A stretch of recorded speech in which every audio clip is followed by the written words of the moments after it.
आप सभी का स्वागत है हमारे इस वास्तु सागर यूट्यूब चैनल में। दोस्तों, वीडियो को शुरू करने से पहले कमेंट बॉक्स में श्री नारायण लिखकर परमात्मा को आभार व्यक्त करें। प्राचीन काल में एक सेठ जी के 7 पुत्र थे। सातों के विवाह हो चुके थे। सबसे छोटे पुत्र की पत्नी श्रेष्ठ चरित्र की थी, परंतु उसके कोई भाई नहीं था। एक दिन सभी बहनें घर लीपने के लिए पीली मिट्टी लेने गई। जैसे ही बड़ी बहू ने मिट्टी खोदी, वहां से एक सांप निकला। वह खुरपी से उस सर्प को मारने लगी। यह देखकर छोटी बहू ने उसे रोकते हुए कहा, मत मारो से, यह बेचारा निरपराध है। यह सुनकर बड़ी बहू ने उसे नहीं मारा, तब सिर्फ एक ओर जा बैठा। तब छोटी बहू ने उससे कहा, हम अभी लौट कर आती हैं, तुम यहाँ से जाना मत। यह कहकर वे सबके साथ मिट्टी लेकर घर चली गई और वहां कामकाज में फंसकर सर्प से जो वादा किया था उसे भूल गई।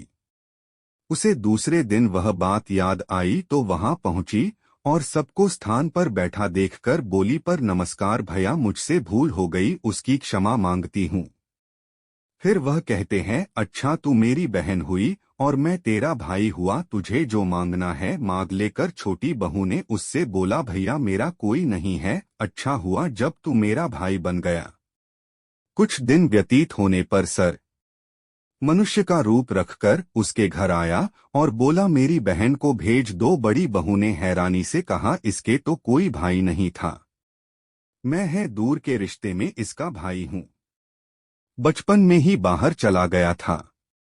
उसके विश्वास दिलाने पर घर के लोगों ने छोटी को उसके साथ भेज दिया। उसने मार्ग में बताया, मैं वही पुन, इसलिए दूध डरना नहीं, और जहां चलने में कठिनाई हो वहां मेरी पूंछ पकड़ लेना। इस प्रकार वह उस घर पहुंच गई। वहां के धन ऐश्वर्य को देखकर चकित हो गई। एक दिन सर्प की माता ने उससे कहा, मैं एक काम से बाहर जा रही हूँ, तू अपने भाई को ठंडा दूध पिला देना। उसे यह बात ध्यान न रही और उसने गलती से गर्म दूध पिला दिया, जिससे सांप का मुंह बुरी तरह जल गया। यह देखकर सांप की माता बहुत क्रोधित हुए, परंतु सर्प के समझाने पर वह शांत हो गई। तब सर्प ने कहा, बहन को अब उसके घर भेज देना चाहिए।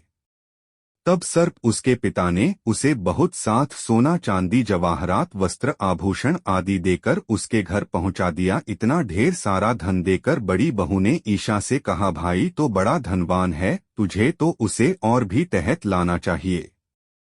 सर्प ने यह वचन सुना तो सब वस्तुएं सोने की लाकर दे दी। यह देखकर बड़ी बहू ने कहा, इन्हें जानने की झाड़ू भी सोने की होनी चाहिए।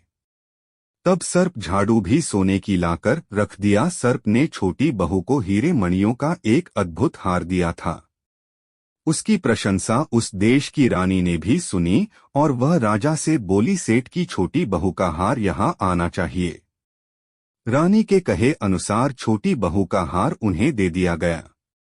छोटी बहू को यह बात बहुत बुरी लगी। उसने अपने भाई को याद किया और आने पर प्रार्थना की, रानी ने हार छीन लिया है, तुम कुछ ऐसा करो कि जब मैं हार उसके गले में रहे तब तक के लिए सर्प बन जाए, और जब मुझे लौटा दे तब हीरो और बनियों का हो जाए।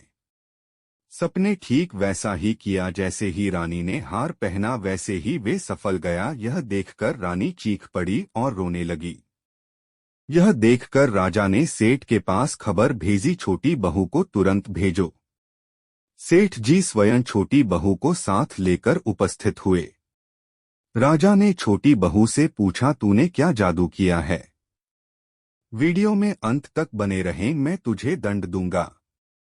छोटी बहू बोली, राजन धृष्टता शर्मा कीजिए, ये हार ही ऐसा है कि मेरे गले में हीरो और बनियों का रहता है और दूसरे के गले में सर्प जाता है। यह सुनकर राजा ने वह सिर्फ बना हार उसे देखकर कहा, अभी पहनकर दिखा। छोटी बहू ने जैसे ही उसे पहना वैसे ही वे हीरो मंडियों का हो गया।